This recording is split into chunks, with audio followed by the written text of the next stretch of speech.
everyone, and welcome to the Kittens of War Gaming Podcast, the gaming podcast where we review games, because that's the name of the podcast. My name is Turbo Tony, and this week we're talking about video games that have either disappointed us or just flat out bad games.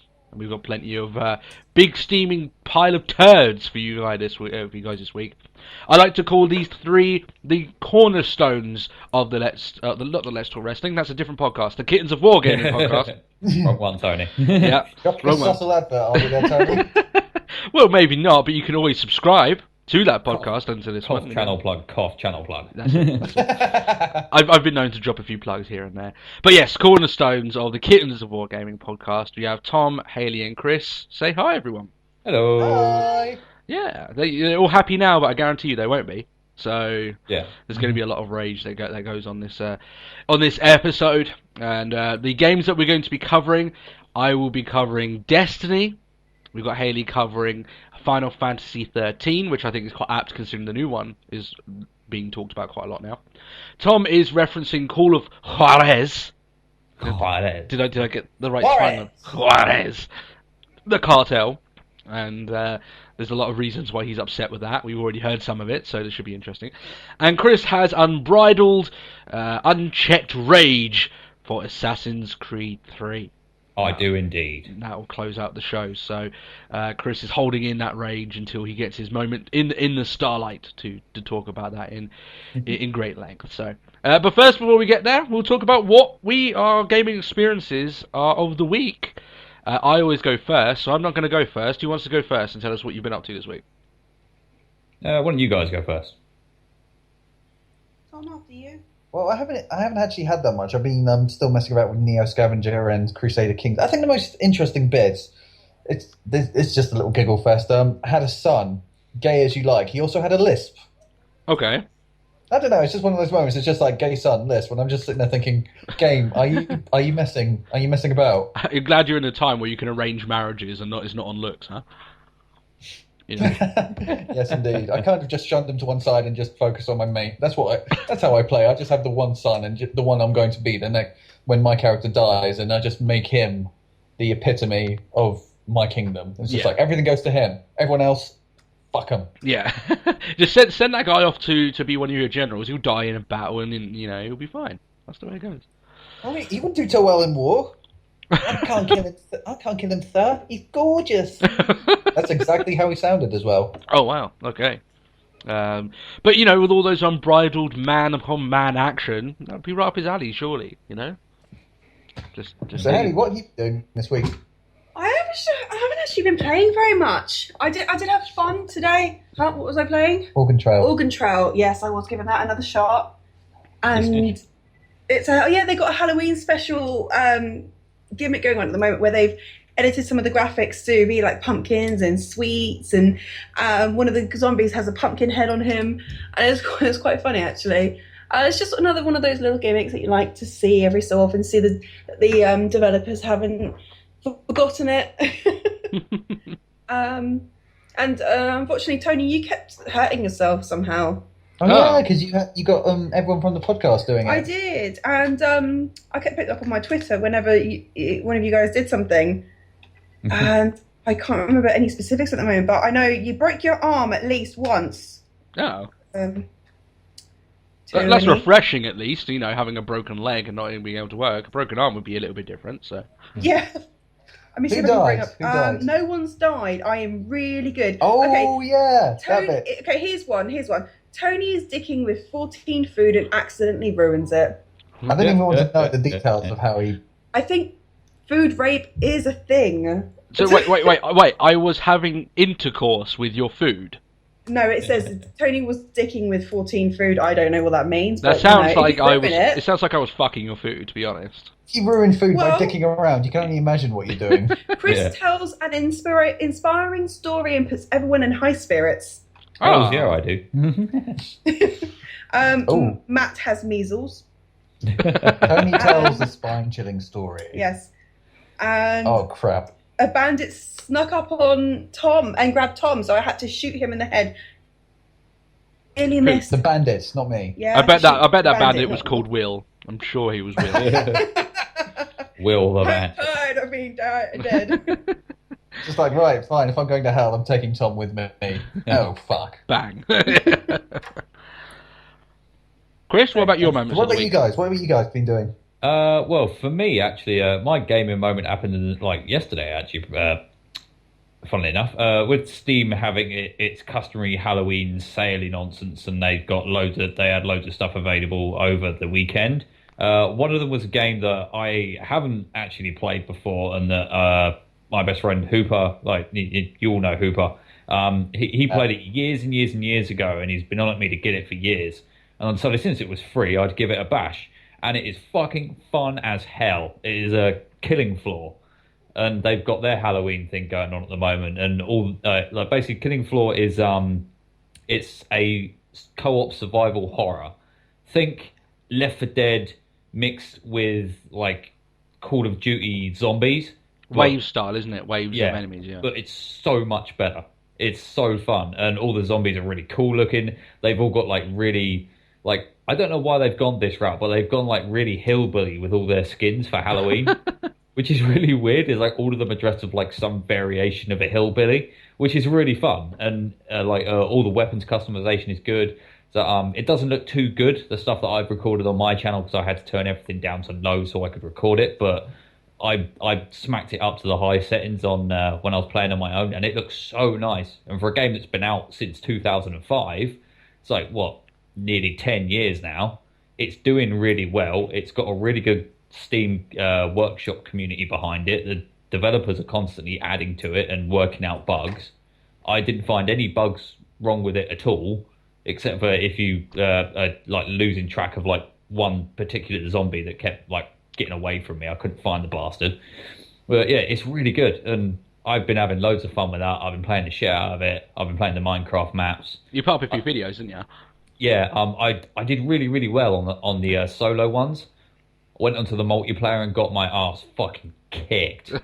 I got destroyed. I think I only played one game, but in that game I only survived one wave in total. Jesus, wow. It's so bad. Well, considering when I spawned in, I spawned into a group of like 6 people, because you can have groups of 2 up to 10 on a map, depending on how big the map is. Yeah. But I spawned into a group of like 5 people. I made 6.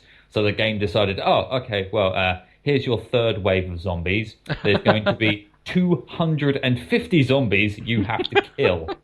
And it's going to be a mix of like, normal zombies, hunter-style zombies, screecher-type zombies, like boomer-type zombies, big fuck-off melee dudes that try and smash the shit out of you. They're fucking hard.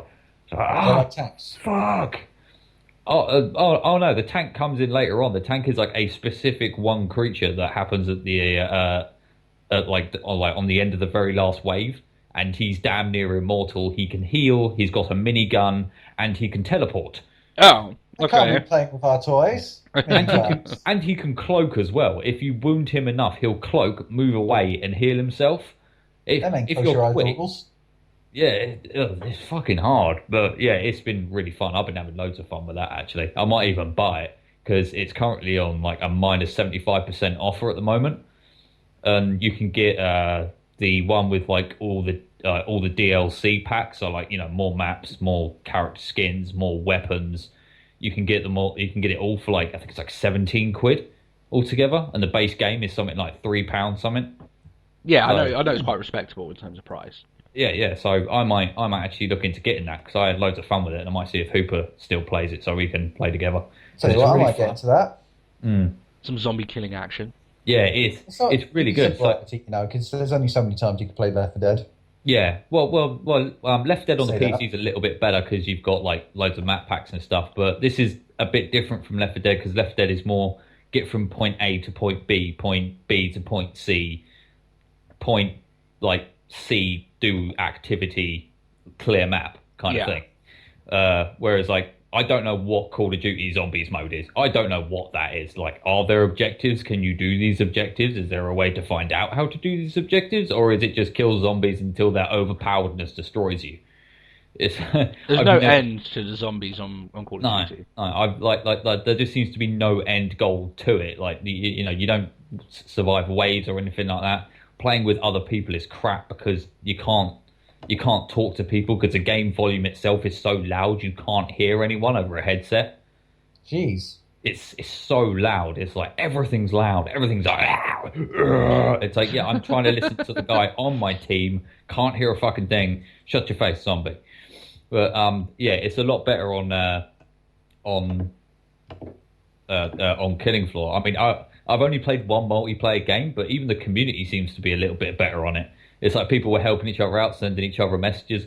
One guy, you'll see this in the multiplayer video that I'll upload when I finally get it edited and rendered, because I'm doing the second one at the moment because I did 3 episodes. But in this one, all of us got eviscerated in the first 2 minutes of like one particular wave because we chose our position to defend really poorly, and all of us bar one dude got annihilated. This one dude, when it came down to like him being on his own, he had over 100 zombies to kill, I think, at one point.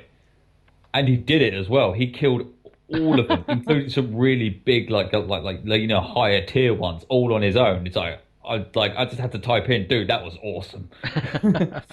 You got to give props where it's due. Come on. Yeah, and then Absolutely. when we were standing in the store between waves, just went, "Who wants money?" and started spewing money everywhere.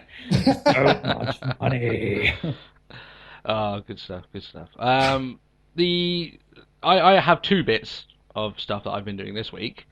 We took one of them. I thought was quite apt because we were talking about Guild Wars last week. And I've done pretty much everything on Guild Wars. I really have, like, in terms of that game. I think that was pretty much explained last week.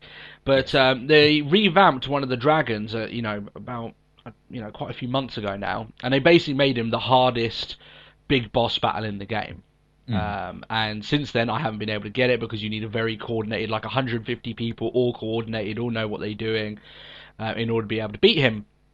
The other day, just randomly playing it, it was time for the boss to spawn, so I was like, oh, fair enough, may as well go, just try it out. And I actually managed to get lucky and get into like a server that had loads of people that knew what they were doing, and I actually managed to beat it for the first time. So, got a cool new title and loads of other gear and stuff like that.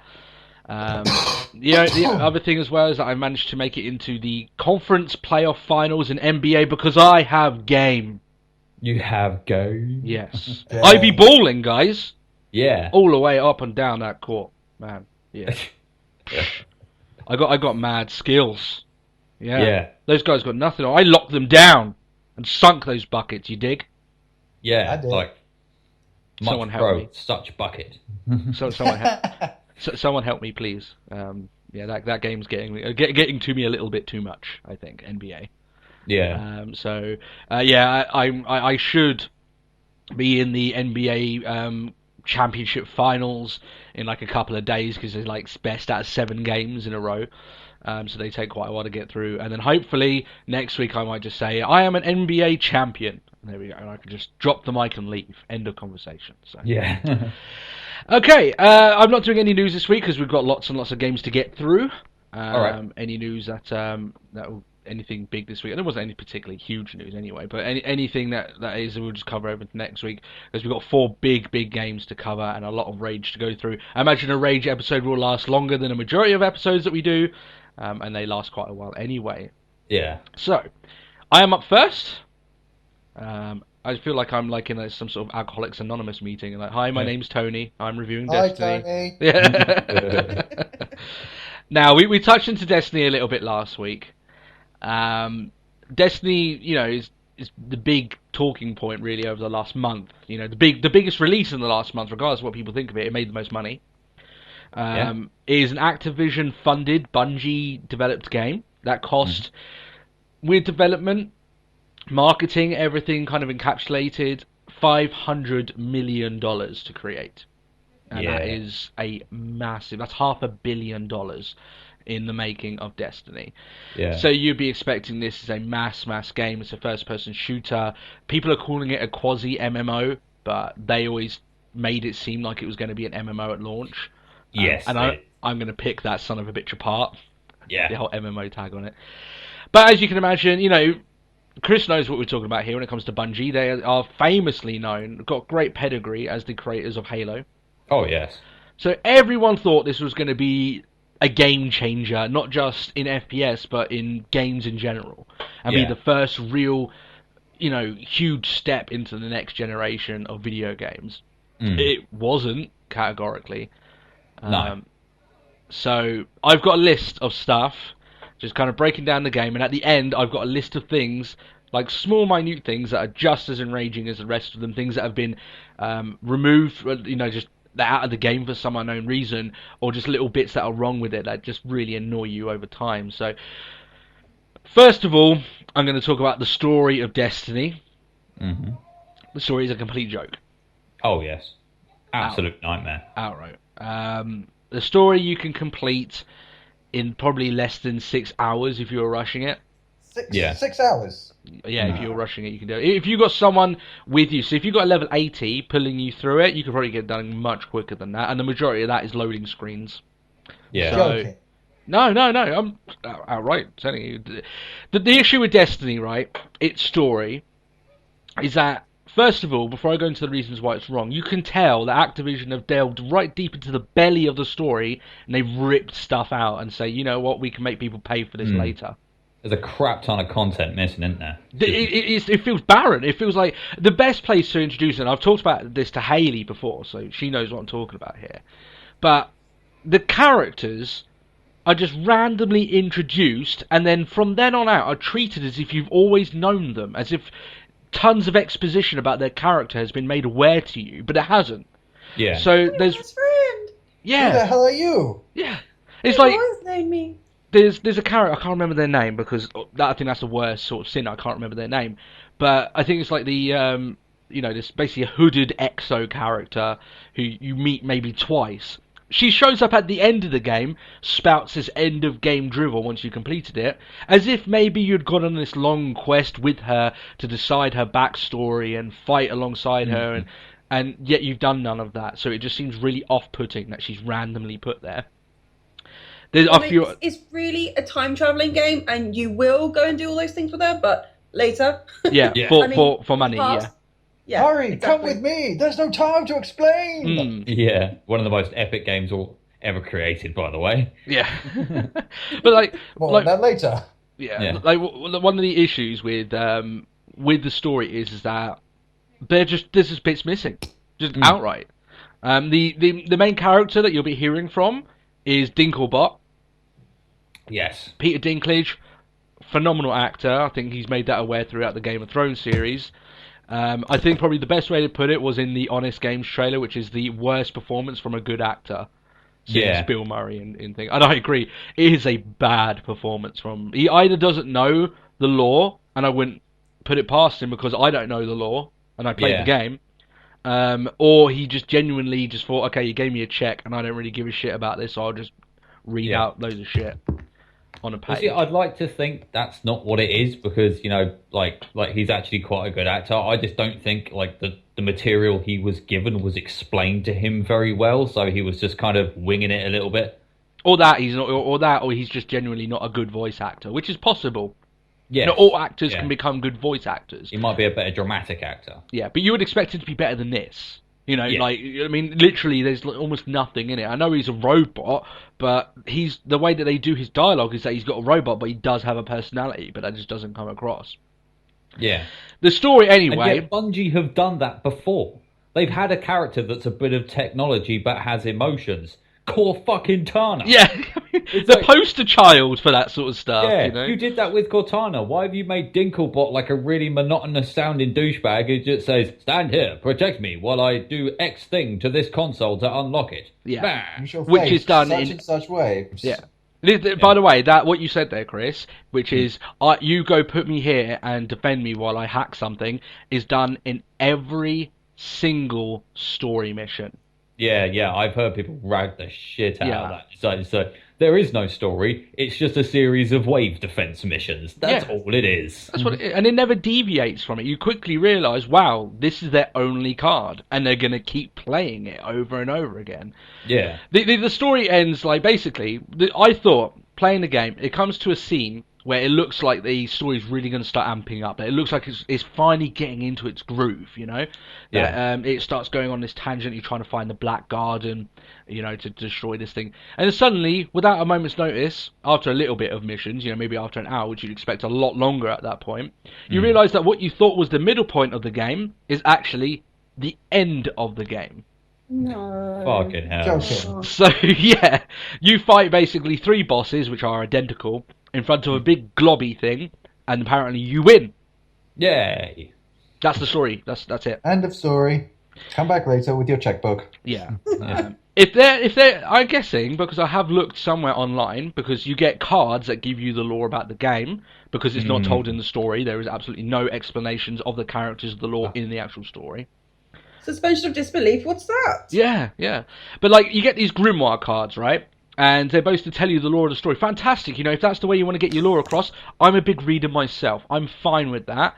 The issue is, there is no current way to access them in-game. You have to come out of the game, log on to Bungie, sign in, go onto a certain tab, go onto a certain list of grimoire cards, select the one you want, which may not be the one you want because they're not exactly well listed, and then click the one that you think might tell you the story. It flips over, you read literally a paragraph. That's the story. That's all you. I just don't understand why you thought that was a good idea to put that.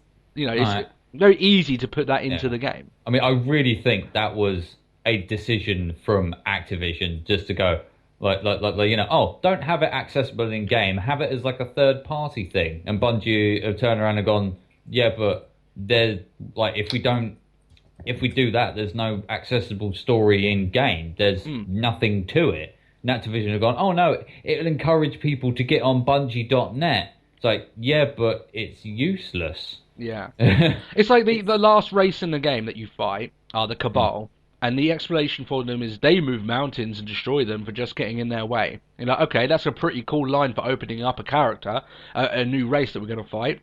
Yeah. There is no further words to explain who they are, why they're there, why they haven't already moved said planets out of their way, and what they're going for. Yeah. What?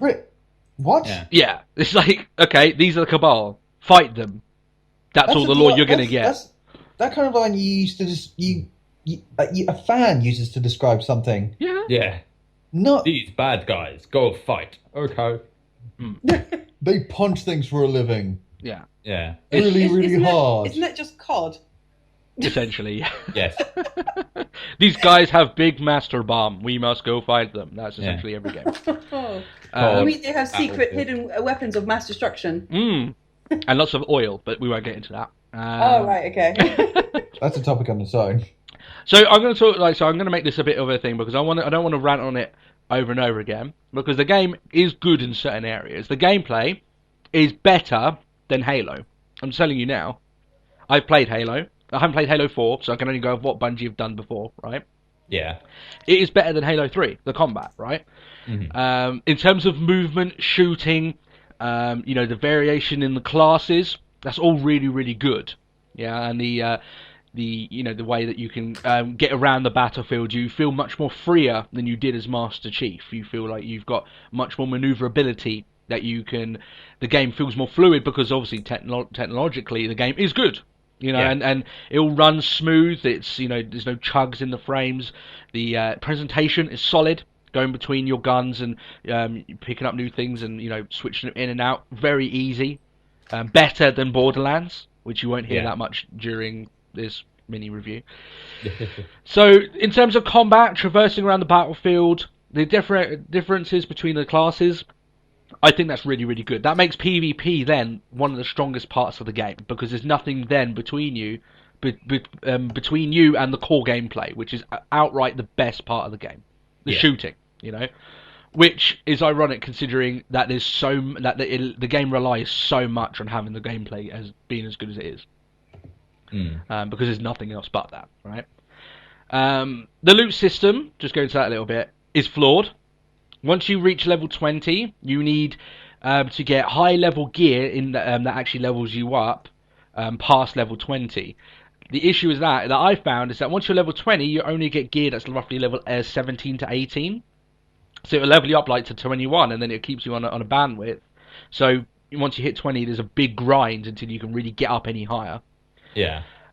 And then when you think the grind, fair enough. Okay, I've got some legendary gear. Awesome. I managed to grind for legendary gear, which takes fucking forever, by the way. It takes ages to do. I've got legendary gear. Awesome. I've really worked hard to get it. Actually, leveling up your legendary gear is a nightmare. It really is. Like, you need Ascendant Shards, which I've only got to this date from doing public events, which are near on non-existent. They're so rare to find. And like, you need 6 of them per upgrade, and some of these legendary stuff have 10 upgrades on them.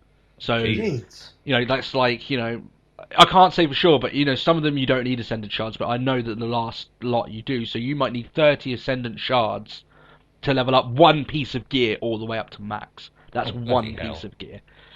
So yeah, it can be. You can have all the stuff you can't, but the problem is with Ascendant Shards is that you can't farm them. There's no real way that you can farm them, whereas other stuff you can. You can go out and you can find them in the world. So it just feels like it's like a random thing. Yeah. And it's just because of that, then you'll be stuck from level 20 upwards for what feels like forever. You feel like your progression just suddenly just stops at level 20, and suddenly it hits a grinding halt, which is, I think, completely out of the way of it. The MMO aspects of the game, I'm going to say the game is not an MMO. No. Like, just flat out. Like, to me, what constitutes even like a sub MMO, like an MMO that doesn't have full MMO qualities. Destiny doesn't fulfill those qualities. No, not in any way, shape, or form. No. MMOs to me is that you will be constantly finding new players to play with, and you can go off on adventures. You can have lots of different variety of actions that you can do with them. You can level up with friends. You can meet new friends on the fly. And it's a persistent world, that you will need to have. It has none of that. A lot of the time when you're exploring strike worlds, which is the planets that you find, there's 4 of them, you'll constantly run into people, but these people are so busy grinding to get their legendary gear stuff up, they won't even reference the fact that you're there. They'll just kill, move on. Yeah. Even if they do, it's not as if you can help each other, really, unless you join each other's fire team, and in which case, you don't really know who you're meeting up with. Voice chat is like, there's no voice chat in the world. You actually have to party up with these people, actually send them messages, which I'm not a big fan of doing. No. It's almost like it doesn't really want you to be playing with other people. It just wants you to see that there are other people there. So it can say, well, it is an MMO because you can see things there. Well, that doesn't, to me, constitute as an MMO. No, it's not an MMO. It's a semi-interactive online shooter. Yeah, that's probably the best way to explain it. Yeah. It's not an MMO. All right. And it doesn't count as a fully interactive shooter because there's no trade system. Yeah, that's it. Which is a massive failing in something that's supposed to be a big space shooter MMO. You can't trade with other players in any way, shape, or form. You can't even drop shit and have another black person pick it up for you. Because this is something I saw Angry Joe address as well. It's like, if you're running around with your mates and your mate picks up like a legendary or an epic bit of gear that's no use to his character whatsoever, but is really useful to you, there's no way to swap that out. And you're stuck with it. Yeah, and that's stupid. And it's like, well, why? Why, Bungie, have you done that? Surely that would encourage more party cooperation. It would encourage players to play with each other more. It would encourage people to make their own marketing places in the tower, which is the main hub. Can you imagine going through because player bases do this in MMOs. They take parts of the map, and you can have those people there saying on the mic, okay, I want to swap this, I want to swap this. You could probably walk down here until someone says, okay, actually, I've got the shotgun you want. What have you got to give me this? It's like an in-game barter system that promotes interaction between a community. Well, apparently they're not ever going to do a trading system. No. Well, like a main general trading system, because apparently they're worried about farming and people like that, and people making money out of selling content in game. When that's what they're doing. Yeah, that's what Bungie's doing with their own game. And it's like, okay. What Angry Joe says is like, okay, don't do that. Just have like an in-party trading system. So like the party that you're with or the group that you're with, if you're grouped up together, you can swap gear with each other. Yeah, and that would stop that as well. Like even if it's just in just after a battle, you've got like a minute or 2 minutes of like trading time or something. Yeah, just if you pick something up, you go, I've got a shotgun that's no use to me. You have that. You've got an assault rifle I quite want. Can I have that? Yeah, sure, go for it. Whoosh, Done. Yeah. Or make And it so, like, even if you really want to block it, make it so that you have to complete a strike with that teammate in order before, and then it opens up like a trading session. That way you exactly. definitely have to play at least 20 minutes of content with that guy in Yeah. order to be able to do that. I wouldn't agree with that. I think you should make trading full on. Let the community do what it wants to do. If they're stupid enough to pay for guns, that's their thing, not mine. That's their issue, isn't it? But yeah, it is an MMO. It kind of, in a way, and as well, one of the annoying things is that on weekly strikes, I kept entering into it because when you do a strike in the game, which basically is a replayed bit of content, but you've got a big boss at the end of it, right? It's not like a story mission. You have to play with 3 people. When you do that on the world map, it will pair you up with 2 other random people so you can go off and do it. If you're doing the weekly one, it won't pair you up with anyone. There's no matchmaking on the weekly one. And I'm like, Oh, right. but okay, so how am I supposed to do this? Am I supposed to then send out one of those really fucking annoying messages over Xbox Live to all my recent players stating, okay, will anyone do this with me? I don't want to do that. I know that annoys me when people send that to me, so I don't want to do it myself. The game itself, if it really wants to be thought of as an MMO, should do it for me. It should want me to play with other players, not me do all the work. That's one of the things that Guild Wars, I know they're 2 different styles of games, but Guild Wars does so well is that you can run and you can do stuff with other people, and it'll feel like you're really working towards them, you know, because the game pairs you up so well and so fluidly. Whereas this game, it just doesn't seem to want you to do that, and it's really annoying. The late game, here's the big kicker, right? Because I'm in late game now. I'm level 26. Yeah. I have almost. Actually, I do. I have a full set of legendary armor. I don't have any legendary weapons, but I do have an exotic for my warlock. So I've got a lot of stuff. I'm in the late game now, so I'm in the point now where I'm trying to grind up my gear to be able to do some of the really high-end raids, which I probably won't end up doing anyway. But anyway, so I'm doing that. The issue with the late game is that it essentially revolves around you replaying the same content you've already played, but making it just a little bit harder. So the same enemies, same bosses, same maps, same exposition, because for some reason you can't skip cutscenes because you'll be replaying random story missions, and it really makes you think that the game is relying so much when it has so little to actually keep you going. I must have played each of the story missions 3 times over. I must have done every strike twice. And I haven't really killed you guys know I've been playing other games. I've still played Guild Wars more than I have Destiny since I bought it.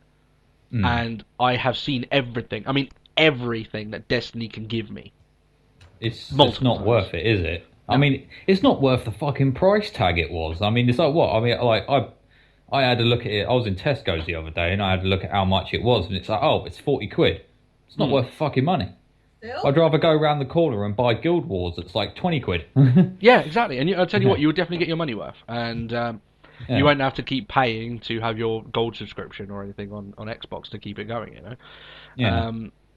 I just think like I said, the game just relies so much on it having so little content. Like there must have been massive stuff ripped out of this. There must have been. Now here's a small list. I don't want to be going on Destiny for ages, and we've got a lot of stuff to go through. So here's a small list that I have, and then I've got a closing statement about Destiny. Yeah. A list of things that are in the game or broken. As you said there, Chris, absolutely zero trading. I think they should have full trading at any time. If stuff like that gold selling comes about, it happens. In FIFA, it's rampant all over the place. You can buy Ultimate Team coins, but that sort of stuff builds a community. It's better to have it and have it, you know, a little bit shady. You know, I would argue that anyone willing to dish over real money over something that isn't Xbox, there's a big issue with them anyway. You know, they're going to do it regardless. You know, it's better to have that than not have anything at all. There is a bug in the home section where I've had multiple times. You will load in, but none of the NPCs will. So if you want to get bounties, you'll have to wait about 10 minutes until they gradually spawn in. Oh. Which is a massive Whilst time. I'm singing, all by myself. Don't wanna be. Which is a theme of Destiny, all by yourself. That's it. Yeah. Grimoire cards, as I said, not available in-game. I think that, I don't know, whoever came up with that. That's a fucking stupid decision. And from I mean, from a producer like Bungie, who obviously know how to do a good story, they know how to keep people engaged in a story. I mean, fucking Halo went for like over 4 games. It was like 5 games, and that included like a really stoic guy who didn't really say much and didn't really have much of a personality to him. No. And they managed to carry that through, like Halo 1, 2, 3, 4, ODST, Halo Reach. It was just like, okay, you know how to do story. You obviously know how it works. You know how to keep it interesting. Why have you done this in a game that is just begging for so much story? There is so much shit you could do with this story, and you are wasting it with a stupid third-party go find the code, go find the card bullshit, which is really inaccessible anyway. Bungie.net, I know from experience, is really sketchy when it comes to actually knowing your account in the fucking first place, and it's desynced me a couple of times because I used to use it for Halo 4, and it's the amount of times it's desynced me and I've had to redo the fucking account so that it will work is ridiculous. So it's just a stupid decision on their part to do this, because it's made everyone not give a shit about the world that you're standing in. And that's like the worst sin for a game that's supposed to be a big open world MMO. No one gives a shit about the about the world that it's set in. So you're not invested in your character. You're not invested in any other of these characters who know everything about you, but you know fuck all about these dudes. You have the audacity to have one character tell you that he could tell you story, but isn't going to anyway. That is so bad, man. It's like, that's such a kick in the bollocks. I mean, who the fuck came up with that decision? It's like, it's so fucking stupid, and like for me, it's a massive shot in the foot for them, because it's like, oh, it's a big one, yeah. It's like, oh, there's not much story in it, yeah, but there's going to be DLC content. There's going to be another 3 games. Not with the reaction you're getting from your fans, there's not going to be, because you ain't going to get your damn funding for them. Yeah. Oh, they've already made their money, Bungie, off of this, because of their name. I doubt many people would trust them again, but they've already made a ton of money with this. No. They've abused a lot of customer goodwill. Yeah. I mean, for me, I'm really angry with them, because, I'm probably the biggest Halo fan out of all of us, really. Yeah. You feel like you've been betrayed a bit? Yeah. I feel really let down by Bungie. I expected so much of this game, and I'm a real fan of the Halo. I love the Halo universe. I've watched all of the periphery third party stuff that's been done for it on YouTube, like Forward Unto Dawn, the new film that's coming out, which actually looks quite good. All the comics and stuff, all the back history. I've read a few of the novels that have come out for it. I've played all of the games to absolute death, even though I didn't really like ODST because it was set up really weirdly. But I'm the biggest fan of that universe, and then I expected them to just go absolutely balls to the wall with this. You've got an MMO, Bungie, for fuck's sake. You've got a whole world to just go absolutely nuts in, and you've proven you can do a really good story in a little self-contained universe in one story arc. Now you can go absolutely batshit and just do whatever the hell you like, and you've done pretty much nothing. Or it looks like you've done loads, but then you've taken it all out and there's nothing there anymore. It is a bare bones story. It's something you'd expect from a really lazy indie developer. Yeah, oh yeah, absolutely. I apparently news came out apparently that there was more story during an early play of the game. Yes, and it's just missing. It's not there. So Activision have just delved. They've put their hands into the belly of this game and thought, you know what, we can sell this later, and people will be dumb enough to buy it. I guarantee you. Some people will be dumb enough to buy it. You don't need 2 kidneys. You can do on 1 for now. Yeah, exactly. Yeah. Would you say that they've kind of counted the eggs in their basket before the chickens laid them?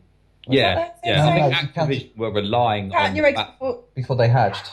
Yeah, count your eggs before they've hatched. I think Activision were relying a lot on the fact that everyone knew it was made by Bungie. They made their marketing really well on the fact that they lied to really traded it out, and they got a lot of awards for their trailers, didn't they? Over 108 awards. The trailers were fucking epic. I was watching the trailers going, this is going to be so fucking cool. There's jet bikes and laser guns. This is going to be epic. And then it's not. It's it's just such a letdown. One thing I wanted to point out is with the missions being so carbon copy, it's absolutely insane. You have jet bikes in your game. Jet bikes, racing missions. Chase people. There's a lot of mechanics put in the game that they just don't seem to do that much with, unfortunately. Yeah. As you say, with the jet bikes, it's like that's just a transportation. Whereas you could do racing mini games and stuff like Yeah, that. Like, so not even a mini game. You could work it into the story. You could have to chase someone. You'd have to get from point A to point B in a certain time while being ambushed along the way. Like that wouldn't be hard to set up. I've seen that done in fucking Warcraft. What a Warcraft, for fuck's sake. Get to point A to point B with random NPC number 2. Make sure they don't get killed as you're attacked by waves of Morlocks. I suppose they just don't like that in Organ Trail. Yeah. Right, as retro as you can get without strumming the lutes. yeah. Down, down, down, down, down, down. Without someone chugging it along, actually like. Right, I'm still in the middle of the list of things that are wrong, by the way. So I'm going to continue that. Go. Guns, unfortunately, aren't tweaked good enough to warrant using any other gun apart from the auto rifle as your primary gun. Yeah, I've heard the auto rifle is a bit insane. The auto rifle, by far, for DPS, is just the outright winner. I know they've tweaked it recently, but I still go for the auto rifle as the best gun in the game by far. Yeah, they nerfed it a little bit recently because it was just too OP. It was like in PvP, no one would dare run anything apart in their first slot apart from an auto rifle, because if you did, you were at a severe disadvantage. Which is a big shock. Bosses are unfortunately become, especially if you're going against high level bosses, like the weekly strikes and stuff like that, they basically evolve into nothing but bullet sponges. And they will take like a very, very long time, and you just soaking bullets into it. Even if you could hit the weak spot of the boss with 500 rounds, and you'll probably do less than a tenth of its health. Jesus. That bad. And there's no special tactics. There's no way maybe to stun them and put their health down. Like there was one enemy in the game which is basically like a tank. You take out one of its legs and it reveals like a core in the center, and it basically lets you do massive damage to it. But that's never seen anywhere else in the game. Which you think like some of the bosses, maybe if you lure them into like special paths or something, it makes them weak for a little while, so you can bomb into them, or maybe you lure them into like a trap. I mean, I'm just thinking of that now. If they can figure that out in 3 or 4 years of development, that's really bad, Yeah. But yeah, there's nothing along those lines in regards to that. There is no PvP matchmaking, so no private matches. Yeah. There is no PvP stat tracking. There's no proper clan thing, is there, as well, either? The clan thing is a joke. Really. Like you can't pair up with your friends as easily as you can in, say, Warcraft, Guild Wars. In Call of Duty. Stuff like that. Yeah, in Call of Duty, we slam that game a lot, but one thing that they've always done really well is being able to pair you up very quickly with your friends and keep you with your friends, and 2, stat tracking. You know, every bullet, every step you take is tracked, and I expect that in a multiplayer game now because Halo's had it. Like they had it in their game before. They know that's what people want, so it's just not to have it. Halo have had it since Halo 2? Yeah. And it's always got better, it's always got more detailed. I mean, the stat tracking and multiplayer aspect of Halo 4, I can't find a fucking thing wrong with. Yeah. It's damn near perfect. There's decent achievements to get. You get unlockable stuff. You've got like certain achievements you can do to unlock certain bits of armor, which is really cool. Like all of your stats are good. Like Bungie.net actually managed to make it work online as well, which is a surprise because Halo Reach was a fucking nightmare. Yeah. But and then you got this game. Bungie comes along, their big ass project, the multi-million-dollar just abomination that it is. And it's an absolute fucking nightmare to do anything. And I haven't even played the game, and I know exactly what's wrong with it because I've seen so many people online just ranting about this thing, going, "It's fucking shit." It's the stuff little bits like stat tracking and stuff. It's stuff that you now expect with games, and when it doesn't have it, it's like, well, why didn't you put it there? It should be in there. If you've got any sort of multiplayer shooter in your game, you think, well, with Bungie, they wrote the book on multiplayer online shooting. That they should know this by now, and it's just a bit of a shock it's not in there. A surprising lack of PvP maps, a very lack. I must have played all of them tons by now. I'm a bit bored of them, to be honest. The new content that they've put in recently, I say new content with brackets, are basically new ways to grind old content. So it's not really new updates to the game. There's no skippable cutscenes when you go back and you do like the daily heroic missions. There's no way to skip cutscenes. You just have to watch them again and be reminded how bad that story actually is. Yes. The load screens are too long, outright too long. The lack of various enemy types, considering there's 4 races involved, you'll find that you will pretty much know how to kill every enemy type with ease upon meeting them. There's only one that kind of changes your tactics, and that's a guy that's got a shield. You have to kind of shoot his arm first, then shoot his head. That's the only one that makes any sort of difference. The rest are pretty much the same, except maybe their vulnerable spot isn't their head, it's their belly. That's the only difference. Ah, right. Which to me isn't enough, personally. No, it's not. No. So here's the thing, right? My final overview of Destiny is that Bungie have stated that apparently the game will grow dramatically over the 10 years. That's what a lot of people have been saying. It's going to have DLC for 10 years, updates for 10 years. I personally think, while they might do that, I don't think it will be enough. I think the game, I think that what they will end up doing is it will give you more of the same that you've got. They'll give you more missions where you're doing the same thing as what we've done now. They might give you another planet, but it's all the stuff that we've done already. They might give you more story, but it's going to be stuff that isn't really fulfilling, doesn't really go into the lore. It's just going to be do a couple of missions and you're done. You might get a good gun at the end of it.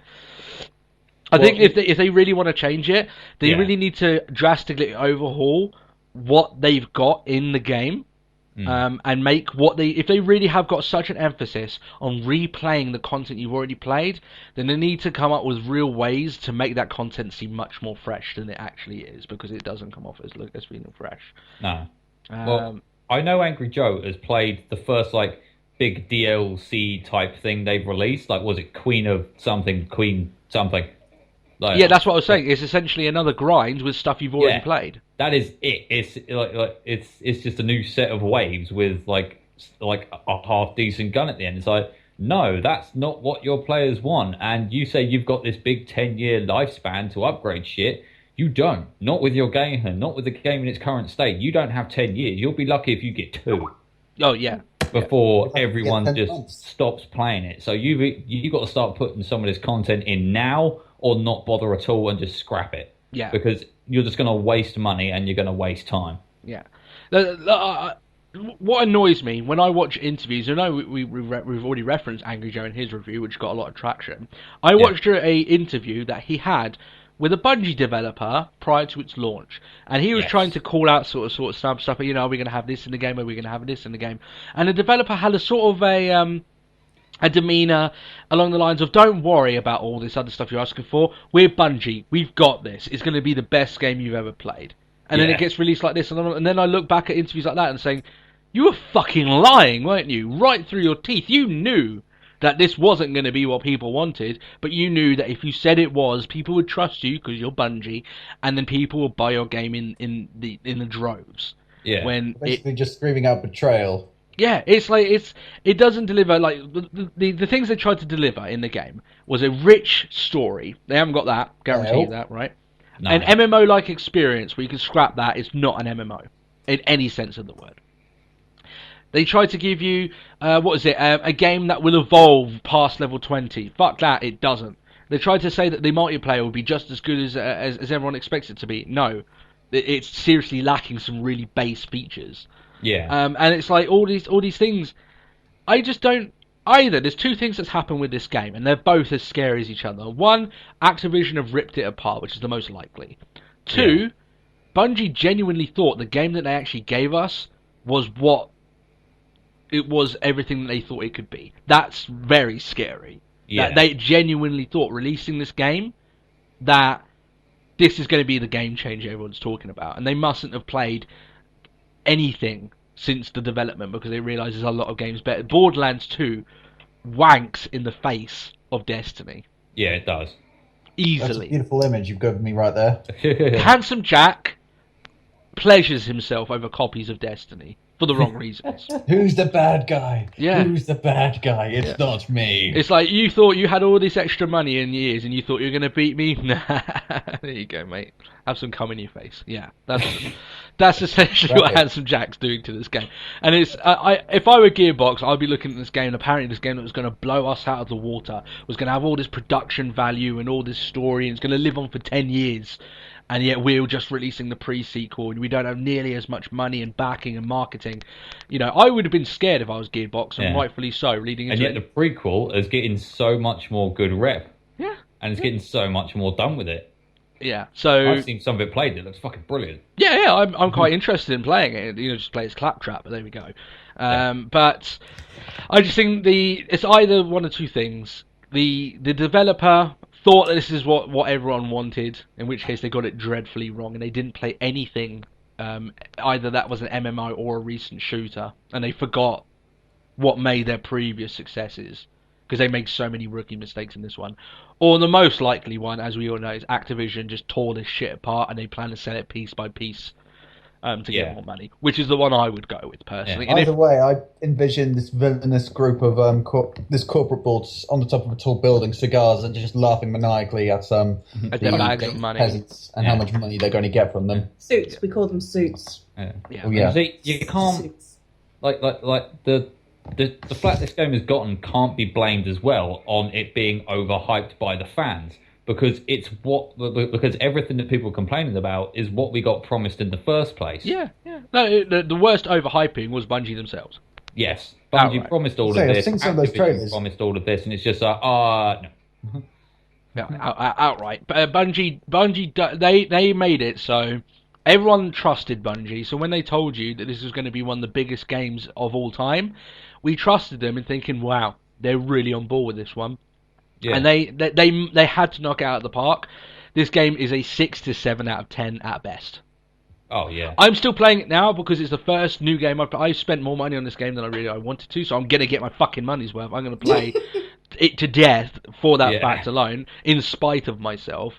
But yeah, it's not what they said. I think that's probably the best.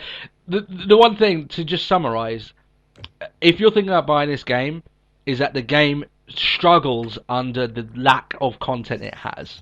It doesn't have a lot to give to you, but it gives you the illusion that it does.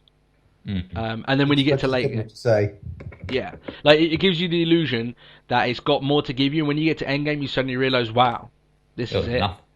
This is everything. I've seen everything, and then you realize, wow, there's not much else to do. So that's Destiny in a nutshell. It is disappointing. Yeah. It isn't a 0 out of 10 game, and we know we covered this last week. Some people just get on the negative bandwagon, and because it isn't everything everyone hoped, it's like, oh, well, now it's just a 3 or a 2 out of 10 game. No, the combat is amazing. It really is. And for that and the production value, it does stand up, but it doesn't go anywhere past that. It's all style, no substance. That's the problem with it. In fact, that's probably a better way to describe it. All style, no substance. It's got no underbelly to it, unfortunately. So. Yeah, although I will say, if it didn't look so good, and like you know, you can't fault like you know the graphical production team and everyone who's in charge of like the art and the set designs. If it didn't look as good as it does, it would have a much lower score. I don't think it's so much what it looks like. I think if the gameplay was bad, this could very easily be a 2 out of 10 game, because it relies so heavily on that gameplay being as good as it is. Yeah, exactly. But unfortunately for Destiny, the one thing it has going for it is that the gunplay is fantastic. Yeah. And it feels like it should be in a game much better than the one it's in. So that's it. Let's move on anyway. We've talked about Destiny in great detail. We're going to move into a game, the newest single player, you know, the latest one, because the new one hasn't been released yet. Final Fantasy game. Final Fantasy has a huge name. Every gamer knows what Final Fantasy is, and they've at least played one. I was going to say that now. Anyone who's touched the control pad has heard of Final Fantasy. If you had a PS1, you must have heard of Final Fantasy VII. It was what Destiny should have been, a game changer. You know. I never played it. I've never played any Final Fantasy game apart from the new MMO they released recently. Oh, this 7, 8, 9, and 10, brilliant. I played a bit of 9. I did quite enjoy it. I need to get back into it. Oh, it's the most steampunk game. Well, apart from Gods of Icarus, of course, but yeah, it's one of the most. It's probably the most steampunk RPG I've ever played. Number 9. It was steampunk before steampunk was cool. shall we say. Exactly. Yeah. But that's not why we're here. We're not to talk about the great Final Fantasies, even though some don't like number 9, but I personally love it. It's my favourite. We're here to talk about the worst, arguably the worst. Yeah. Oh god, I wrote a whole list of notes to talk about, and the list is endless. And I've taken off my glasses, so that's just smart. Why did you take off your glasses? I don't know. Okay, well, let's get down to the basics, the structure, the bones. Start from the beginning. Final Fantasy XIII, or XIII. That's 13 in Roman numerals for stupid people, by the way. It was first released in Japan in December 2009. Then it was released in March 2010 by Square Enix. There's not much more that you need to know about than that. You know Square Enix. Yeah, you know who they are. They're just giants. They're giant. If you don't know them, what rock have you been hiding under? Yeah. But okay, development for this first started in 2004. That has given them at least 5 years for development. 5 years. That's quite a decent amount of time to develop a game. More than they've had in their golden era, some would say. Yes. Yeah. Actually, I've got that here. Right, the time between the start of development and the release for Final Fantasy VII, their most favoured game was 3 years. So having 5 years for development for a game after having done their best hit, there's no excuse. Yeah. There's no excuse now. These are laughs of hysteria, guys. Just so you're aware. Yeah, laughs of hysteria because Final Fantasy VII. Let me just give you guys something as well. Back when the PS3 was relatively new, fans for Final Fantasy VII were promised a remake. Have you guys heard about this? Yeah, I saw the tech demo that they released. Yeah, and they did an advert for the. They redid the first opening sequence where you see Aerith with a flower basket, and they used similar graphics to designs that they used from Kingdom Hearts, and it was beautiful. They didn't do that. They did that like, oh, here's the teaser. Oh, we promise we'll make it. They fucking lied. They stated now, what was it? Their official stance on it is, when we make a game as good as Final Fantasy VII, we will remake 7. It's like, you're never going to make a game as good as Final Fantasy VII. And yet they've made 2 sequels for Final Fantasy XIII. That makes sick. Just enumeration more than anything else. 13.1, 13.2, 13.3. What the fuck is that? Why would you want to do that? I mean, they made it at the time, actually, that they were talking about a Final Fantasy. When Final Fantasy VII Remake was, they started talking about it. They were also talking about a Final Fantasy VII Remake and the sequel, which is when the Cerberus came out. Dirge of Cerberus is a Final Fantasy VII sequel-ish. It's like an action game, isn't it? I played it. It is. Yeah. It's more of an adventure game, linear-led game than a RPG. But alas, they never made that one. Yet they made a sequel for Final Fantasy X. Not their greatest one. Probably the tip of the iceberg when they began to sink. Yeah, most people point to that one because I'm watching a Let's Play of 10 and 10.2 at the moment, and you can see that that with 10.2, there's a lot of issues with 10.2. We're not here to talk about 10.2, but a lot of people point to 10.2 as being like where suddenly the golden era ended. I think number 10 was the end of the golden era, to be honest. Yeah, I like it. I love it. Okay, I do. I do really like it. But I still think that was the end of the era. At that point, that was where they began to slide down that slippery slope to hell. Yeah. And sold their souls and their spirit of creativity and originality and sense and logical storytelling and goodness. Just goodness. Okay, I've got a couple points here. A couple points. Ha! Anyway, Metacritic gave the game a score of 83%. And the user score is average. on average or a 7.6 out of 10. GameSpot gave the game an 8.5 out of 10. So critics have given it a fair score, and so it's not terrible. And I kind of feel like the majority of that score comes from it being pretty. I would like to say that GameSpot is sometimes known as Game Whore. I would think they probably were bribed as well, yeah, with, I don't They know. did give out some generous Cheetos. scores. Sorry. Okay, right, so my opening point for this, okay, it's not an RPG. Okay? Does anybody want to say what an RPG is? Anybody? No? An RPG is a role-playing game where you get to play as the character, sort of be absorbed into the role as the character and live in the world and explore the world. So this is not an RPG. At best, I would say this is an adventure action game. Yeah, Okay. with auto battles. Assassin's Creed is more of an RPG than this is. Wow. Yeah. All of the Assassin's Creed, actually, number one is way, way more of an RPG than this is. I would state it's a barely interactive movie. Oh my, that's actually An interactive movie. Actually, that's another one of my points. Stop stealing my points.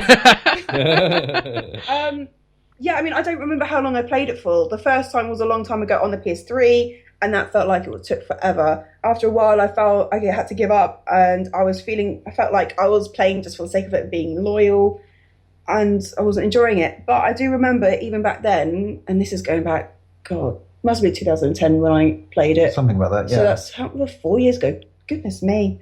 Even back then, I actually described it as an interactive DVD. Mm. It just reminded me of where you're like, oh, I'm fine. coughing. I'm fine, go on. Where in the Shrek DVD, Shrek 2, I think it was, you get to vote in their mini game who is a better singer. It's basically like X Factor for Yeah. Shrek. Yeah, anyway, that's what it reminded me of. But yeah, I mean, like I said as well, it's beautiful. It's a beautiful game. It's all shiny and pretty and beautiful. But yeah, I'll get on to that more later. Yes, but it is only it's just constantly fighting. You are going through never-ending dungeons, broken up by cinematics. So it's kind of like you walk 5 steps, there's a cinematic. You walk another 5 steps, there's a cinematic, and it's all linear. It's a straight line. It is said that the first 25 hours are totally linear. Yeah. Oh, outright. Yeah. That is not a good thing for an RPG.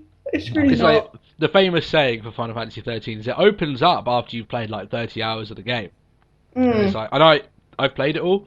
It does open up when you get to 30 hours of the game, but you're not strong enough at that point to really go out and explore because you need to get stronger by playing the story, which is on a linear path. So Yeah. you can see what you can do once you completed the game, but you're still going. So yeah, it's frustrating. So, I mean, some people have said that it gets good after 14 hours. That's not a selling point. Yeah. It gets good after well, Tom, what do you say? I've had stomach bugs and it gets better after 14 hours. That doesn't mean I'll recommend the bloody thing. Yeah. You know, if you hold your hand on a hot stove for 14 hours, I'm sure you'd stop feeling it after a while, get better, but it doesn't mean it's not doing you any harm. You've done yourself some serious bodily harm, wouldn't you? That's not a good thing. This causes you brain damage. This is what we're saying. Final Fantasy gives you brain damage. I think we've got the Yes. opening to our episode this week. Woo! Public warning label right Yeah. here, right now. Oh goodness! But I was reading some reviews as well. A reviewer on the website Wired said, and I quote, "The game design thus stripped down to a series of battles, the moment-to-moment action of battle system being the only meaningful interaction between the player and this game, and this must carry the player's enjoyment all on its own. And although it has some appealing features, on balance, it didn't do this for me." So he's saying that it is just a series of battles and moment-to-moment action. It's just... The thing is, right, I agree that the battles are the only user input thing that really needs to, apart from running through corridors. And that would be okay with me, because Final Fantasy X, which I love, is very linear at some points, and the only thing to really stop it are battles. But There's a difference between 10 and 13. In 10, there's no auto battle button. Yeah. Who thought of a fucking auto battle button? Like, in Yeah. which case, then there's no point in playing Final Fantasy 13 because you just tap A and let it do it for you. And you're only controlling one character, whereas Yeah. it's tradition. I mean, it is traditional to do turn-based combat in Final Fantasy, which I know a lot of people like to break away from. I personally don't mind turn-based combat and prefer it because sometimes I just like to pause. Yeah, no, I'm the and same. I'm the same. think. But when you're then only controlling one character and you can auto battle, it's like, doesn't that defy the point? And basically, you're not. It is literally an interactive DVD. There's a few buttons and. I remember you playing it actually, and it did feel like that the battles were happening in some altered dimension, in one of the characters kind of like delusions or something, and one of them had Alzheimer's. Because I remember you walking through this room, you're with Hope and that redhead girl, whatever the hell her name is, the kooky girl. Vanille. Vanille, yeah, like Cookie vanilla. Spice, yes, that's the one. Yeah, you're going somewhere. You're doing something. I can't remember what. You're trying to find Hope's mum or something. Then something out of nowhere, you battle these 3 rhomboids with square hula hoops going around them. And I'm just sitting there thinking, what are these things? Why are you fighting them? What are they? Why are we even here? Yeah. What the hell am I doing here? What is life? I mean, it is kind What is love? It is a scriptwriter's rule to go into a scene as late as possible, but with the whole, you're suddenly on a train, you've got hooded characters, and then there's backstory exposition thrown into it. Doesn't really go, because that's also conflicting with the number 1 rule of show don't tell. I'm skipping ahead of my points though. Right. I'm going to go back to Final. Okay, going on a whole linear point. Okay. Yeah. Final Fantasy VII, and Jesse Cox actually points on this, makes a big point on this as well. Final Fantasy VII, you get to explore Midgar, the main city, and it's big. And I would be tempted to say it's as big as Cocoon. Now, some people are going to say, "Oh no, it's not," or whatever. But I would say it's pretty damn big. No, although I was a child at the time. I heavily disagree. I think that Cocoon is smaller than Midgar. Really? Yeah. No, just that's what I heard. Just literally, you meet your point, and suddenly, hello world. Yeah, I can't think anyone else actually saying that Cocoon is bigger. I really can't. Cocoon isn't bigger than Midgar, surely. I always thought it was really huge, but then again, I was, like I say, a little child. But like the thing is, when I remember with Cocoon, because Pulse is the ground area. That's bigger than Midgar, right? I can say that. But Cocoon is just a series of corridors which you'd never want to go back in again. At least in lots of places in Midgar, there's multiple ways to go in and out. Different districts, and you could actually go and you had the freedom to traverse different areas. Yeah. Whereas I think in Cocoon, because you leave one area, you can't go there. Securities get there or something. Yeah, something along those lines. And half the game you can't even go back there. It's like. Ugh. But then you leave, actually a whole section of Midgar gets destroyed as well. That's amazing. You think, all these people that I know, all this massive city that I've just explored. Well, it's one section of a city that you explore. Yeah. It's destroyed. And then you leave the city and you explore an entire world. It's just, it's Squeenix standards. There's a bit of a difference from giving you like the first 7-8 hours in what is still a very large area to explore, and then giving you a bigger world to explore. They're giving you 30 hours where you don't explore anything, and then when you do it, you're not strong enough to fight anything anyway. So you'd have to keep going in corridors. There's a big difference, I think. That's why 7 works and 13 doesn't. So yeah, I mean the world's got smaller after 7. Yeah. But there you go. I think that you just have to go with limited resources. Right, what's my next point? I don't remember how long I played for it. Didn't I say that? Yeah. I did say that. But no, I don't remember how long I played it for. But I remember that I got up to the point, like I said, where I had gone down to Pulse. Then I went back up to Cocoon to go and try and assassinate someone, and I was running through the city where there was lots of monsters, and that was a fair way in, and I gave up at that point. I realised I was just bashing my head against the desk. No idea why I was still playing. It's quite criminal that at that point the story doesn't seem to be going anywhere. Even though they have very strong plot devices, the whole like brands that they have on them, it gives them all a reason to be together and work together. Yeah. But then the story's just poo. So there's no reason for them to actually get like that much involved into what they're doing. No, I mean, I've said many times that I play games for the story. I say I'm such a nagger about it. I say I play games for the story. Yeah. The storyteller likes story. Who knew? Yeah. I love games that give me the escapism because sometimes you just want at the end of the day just to get away, elsewhere. be elsewhere, and that's why people do LARPing. That's why I like to play games. I'm trying to go into the escape to suspend. I want the game to suspend my disbelief, and I'm throwing that phrase around again, and draw me into its world. As a standard of example, Suikoden 2, which I went over with enthusiasm in the second Kittens of War podcast. Mm-hmm. That is just so. The story is so simple. The world is small but big. It's big within its. The characters are smaller, but they're continent. bigger. They're deeper. They're just. You have like 108 characters, and they all have their stories, and that it gets you involved. And Tom screamed like a little girl at it sometimes. That's my standard for the story. That's just my standard. Sorry. Get PTSD with that. Yeah, I mean, and I can't get through the storyline. Storylines with Final Fantasy XIII. Storylines. Yeah. Because it's so full of so many twists and turns, and not in a good red herring way. And a red herring way is like a false. It's like a False feint. lead. A feint in that's a good one. a football game or in a battle. You do a feint, and that it's like that. But they're not good ones. I'm having to pause the game, come out of the world, and sit there like that thinking man on the globe.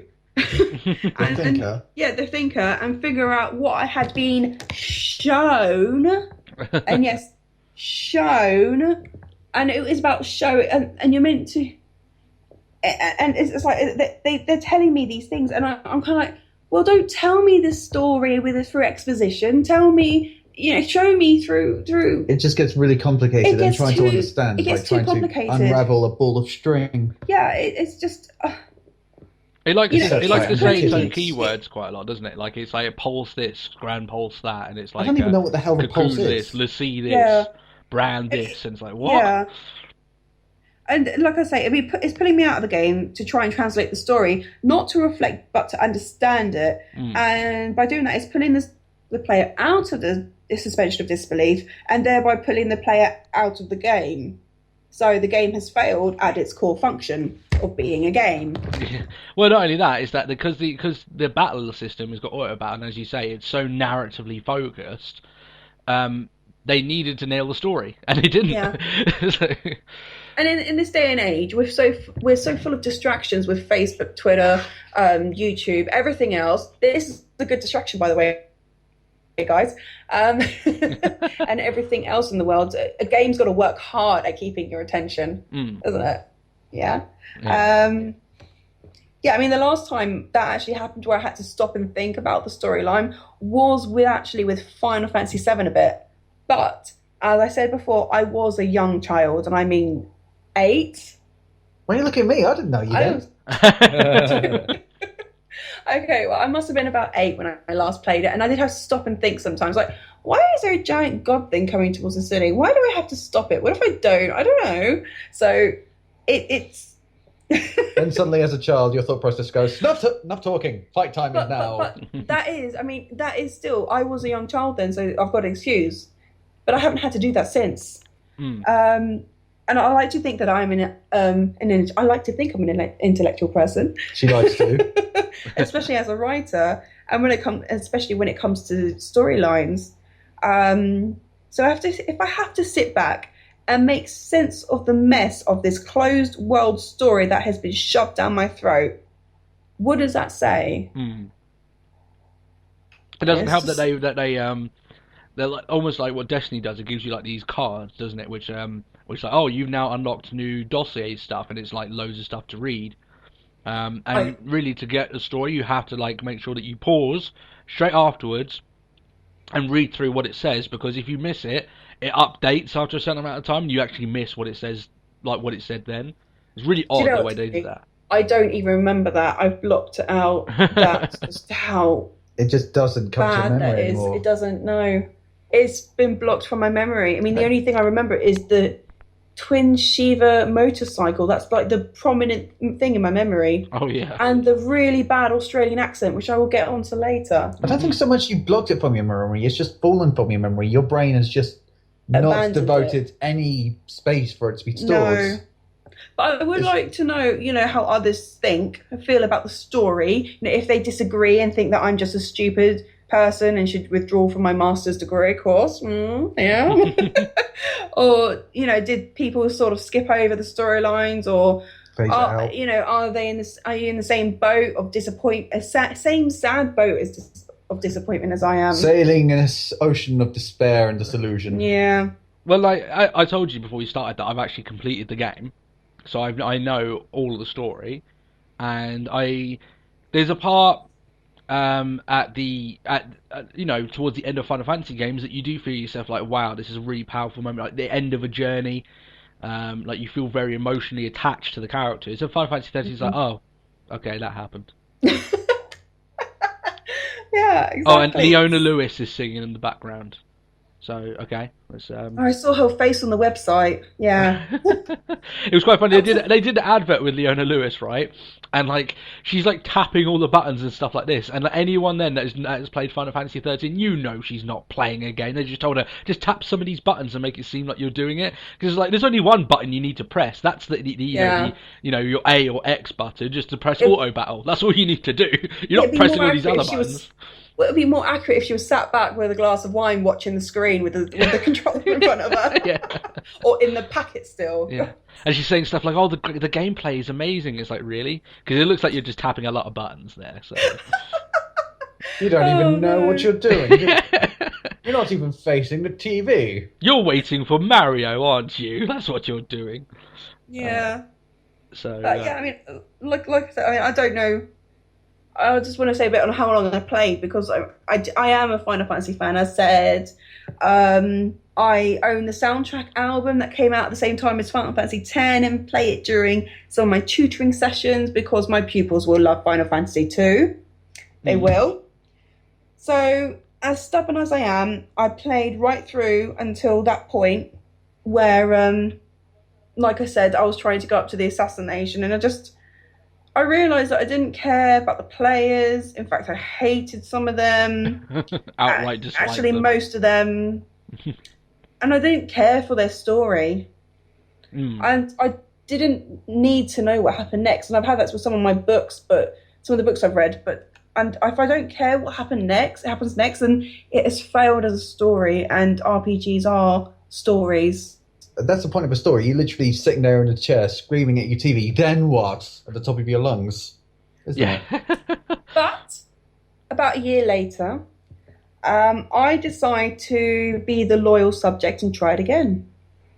The second time round I played, I didn't get through the first sequence where they get together. Where they got off the train and there's a huge wreck and you don't know what the hell is going on. They're all on the ice, aren't you? Bird jet thing with buzzsaw blades, and that's as far as my attention got. I don't even know what you're talking about.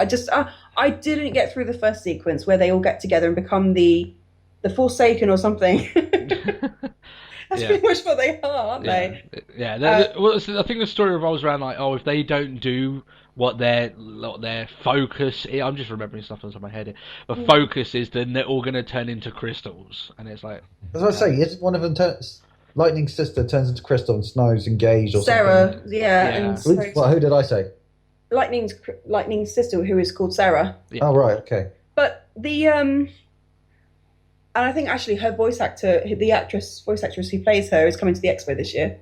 Who the hell cares? The voice actress who plays Vanille is I think it's Tara Strong, and she did Scarlet in like Guild Wars 2. She's done loads of stuff. Fair enough. Just a little bit of tidbit of information. I don't know. I just didn't really know much about the story. I think It's the weakest story of a very to be honest, I thought Final Fantasy XII sucked in terms of story as well, but 13. It's Yeah. Oh, like the worst thing, just to add in, because you didn't complete the game, right? No. I did. Is that they come up with the whole story is like, okay, they need to go and destroy something that holds up Cocoon, right? And basically, if they destroy it, the whole of Cocoon will get destroyed. That's their focus. They think they need to do, right? Oh no! Yeah, so they basically need to kill millions of people to do it. So they decide, after much soul searching, that they don't want to be mass genocidal morons. That they would much rather not kill it, even if they all turn into crystals. So be it. They will sacrifice their lives so millions don't die. And then at the end, noble. they kill the thing, and it's like, what would? Literally, like 5 minutes before saying we're not going to do this, we're in charge of our own destiny, and then they fight it, and then they kill it. What? Right. And then they all stare at the end when, spoilers obviously, that two of the people just turn into crystals, the rest of them don't for some reason, because logic, and it holds up the entire planet. Don't they get turned into crystals anyway, though? Vanilla and Snow, Hope, or I don't know. Vanille and Fang, they're the ones that turn into crystals at the end of the game, yeah. But it's so nonsensical. It's like the one thing that you said you weren't going to do, you do. It's like, and like the whole reason why they kill it is to defend themselves. It wasn't the reason to be. It doesn't matter if we die as long as all these people survive. And yet you're like, okay, it's going to kill us. We should kill it. Fucking morons. All the characters morons from the end of the game. They got some dumb names as well. Yeah, but all right, I'm going to get onto a couple of specifics now, and I don't know what you're thinking. That wasn't specific. Yeah. Yes, this is specifics. There's one thing I want to ask about: the chocobos. Chocobos. The giant bird things. Okay. Yeah. Chocobos. Now, why the fuck is it tiny? Yeah, there's only and one chocobo living? in this one, isn't No, there? there is more. There's apparently 64 in the entire world. That's a species near extinction. Exactly. What the hell exactly. happens? Well, the whole world near extinction because there's one city in the entire world.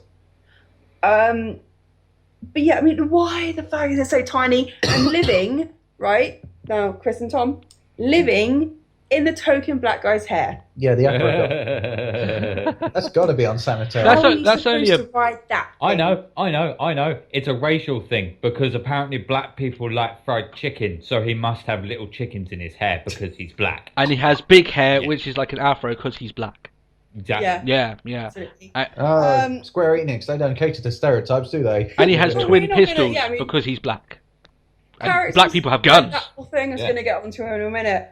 But, okay, seriously, chocobos, right? Final Fantasy VII, and we're going back there again. There were chocobo races in amusement parks. Yeah. Well, one And amusement like- park, but Yeah, and actually from playing the MMO, you can buy a chocobo. You can have your own war chocobo. You can like deck it out in armor. I've seen some of them, and they look fucking badass. I wouldn't mess with them. I hate to drop a bombshell here, but Yeah. you know at the end of the game you can ride chocobos in Final Fantasy XIII. yeah, and but that's at the end of the game. Yeah. And that's only After so many hours, and yeah. That is in an enclosed area. That is in one open area. It's an Yeah. enclosed area. I get what you But mean, yeah. It's just like it's like a fenced off park. It's like you're allowed to ride the donkey in In Blackpool. but it's tied to a rope and you go round and round in a circle or in a little With sad pipe organ of disillusionment playing in the background. And a really greasy guy asking for £2 for attendance. And it actually turned out that the donkey or chocobo wasn't actually a real animal. It was just a stuffed three-legged or one-legged taxidermist pet project. And the taxidermist was blind. All right, get this. Final Fantasy IX, okay, chocobos. You rode them in the entire world. You do in other games as well, like Final Fantasy VII, but you can ride them around the entire world. You can fly with them. You can swim with them, or swim on them, or they swim with you on their back. Yeah. And, I mean, they had the best chocobo music ever. It was all Mexican style. It was, you know, Flamenco kind of thing. Flamenco, yeah, it really was. And I wanted to dance every time. And I used to go and do the treasure hunting with the chocobo every time. Oh my god. Yes. treasure hunting with a chocobo, I love and that.